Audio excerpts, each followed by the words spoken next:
Assalamualaikum warahmatullahi wabarakatuh. Selamat pagi para pejuang cuan. Gimana kabar kalian di pagi hari ini? Semoga kalian dalam keadaan sehat semua dan saya doakan sukses semua buat kalian. Amin. Mantap jiwa ya. Dan tentunya buat teman-teman semua ya saya ucapkan selamat berlibur yang mungkin tidak melakukan lembur di tempat kerjanya teman-teman, dan selamat bersenang-senang dengan keluarga. Dan semoga kalian semua menjadi orang sukses teman-teman ya, diberi umur panjang, rezeki tentunya dibuka selebar-selebarnya untuk pintu rezeki kalian ya, amin. Dan tidak luput ya kawan-kawan, tetap secangkir kopi harus selalu ada buat menemani kesempatan pagi kali ini teman-teman, melihat rekondisi daripada keadaan cryptocurrency. Kali ini kalau kita lihat untuk Bitcoin sebenarnya masih stabil ya, konsolidasinya atau setway-nya dia di area 29. Semoga saja sih nggak turun lagi teman-teman, nggak turun lagi di bawah level 29 ya, semoga. Nah, jadi kali ini teman-teman ada sedikit bad news ya, ada sedikit bad news. Tapi sebenarnya ada berita positif teman-teman. Tapi kali ini kita bahas berita negatif ya. Berita negatif tentang Cardano. Oke, ini ancaman buat Cardano ya, ancaman buat Cardano. Mungkin harganya juga bisa ambles ke bawah jika benar-benar ini terjadi gitu teman-teman ya.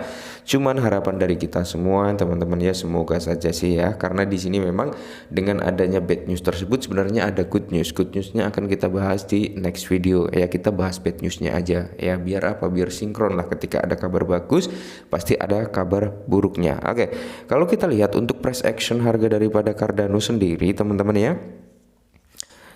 bisa kita lihat ya dalam kondisi seperti ini ya, merah merona-rona teman-teman ya. Untuk ke volume, market cap juga mengalami penurunan. Oke, jadi biar lebih simpelnya teman-teman kita lihat ini ya.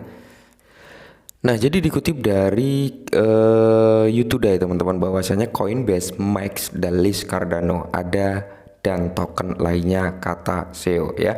Coinbase make the listing. Oke, nah jadi di sini dalam wawancara baru-baru ini dengan report finance tim Scott Cipollina, CEO Coinbase Brian Armstrong membahas dampak potensi dari gugatan US atau SEC pada platformnya. Nah, ini teman-teman ya, yang dimana Coinbase, pertukaran cryptocurrency terkemuka Amerika Serikat, mungkin diperlukan untuk menghapus 13 token digital termasuk Cardano sebagai akibat dari gugatan yang diajukan oleh Komisi Sekuritas dan Bursa Amerika Serikat ya, menurut wawancara yang dilakukan oleh operator financial Tim Scott Cipollina dengan CEO Brian Armstrong. Oke, jadi kasus SEC menuduh bahwa token ini yang membentuk sebagian kecil dari 240 aset yang tersedia di platform adalah sekuritas yang tidak terdaftar. Armstrong menggambarkan penghapusan Cardano dan token lainnya sebagai skenario terburuk, tetapi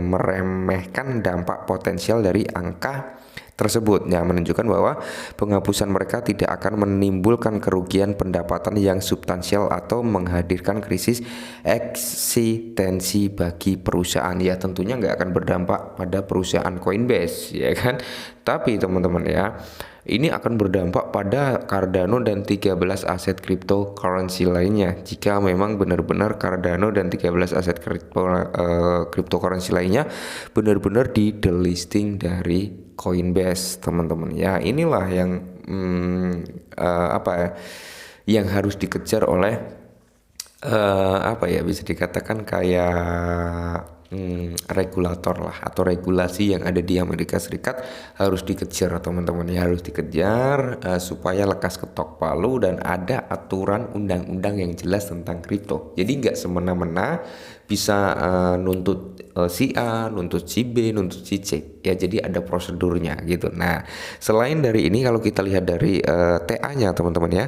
Nah, kalau kita lihat dari trading view teman-teman ya, kita lihat dari trading view yang kemarin saya sempat bilang ya, bahwasanya Cardano ini ketika ada bad news yang menyerang dan ini bad newsnya parah, tidak menutup kemungkinan Cardano bisa nyentuh di level kepala 16 ya, bisa nyentuh di area 16, tapi semoga saja tidak ya, semoga saja, karena di sini walaupun ada bad news teman-teman, sebenarnya ada sesuatu hal gebrakan yang akan datang dari Cardano ya, sesuatu hal besar akan datang dari Cardano ya. Next kita akan bahas. Oke, tapi di sini kita naikkan dulu time frame-nya teman-teman ya, bentar.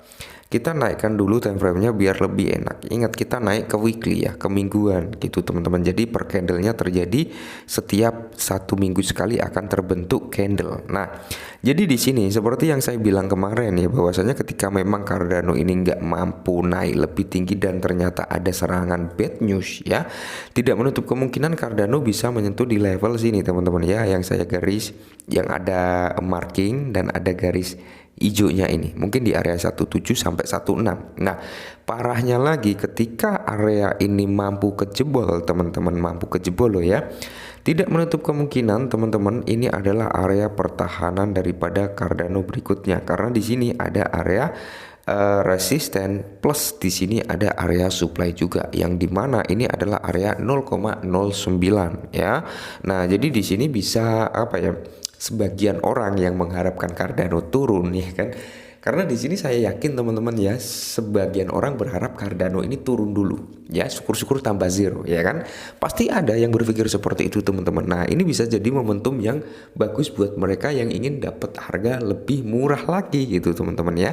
Tapi bagi teman-teman yang sudah ambil di pucuk ya kan, ini sebagai musibah, kenapa nggak naik-naik itu ya kan, malah terjadi food. Ingat, tapi di satu sisi teman-teman ya, saya sendiri pun berharap Cardano bisa tambah zero ya, karena apa, kita dapat harga yang lebih murah, melihat potensial untuk long term Cardano udah nggak diragukan lagi ya kan, melihat kinerja kita tahu sendirilah orang di belakang Cardano ini siapa ya.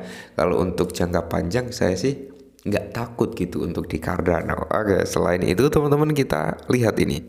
Nah, informasi berikutnya dikutip dari Watcher Guru teman-teman, dimana hanya di Coinbase mengatakan mereka berharap untuk memenangkan pertarungan hukum mereka melawan SEC. Ya, semoga saja Coinbase menang lawan SEC. Ya, tentunya kalau Coinbase menang, tidak menutup kemungkinan teman-teman Cardano dan kawan-kawan nggak akan di delisting dari Coinbase ya.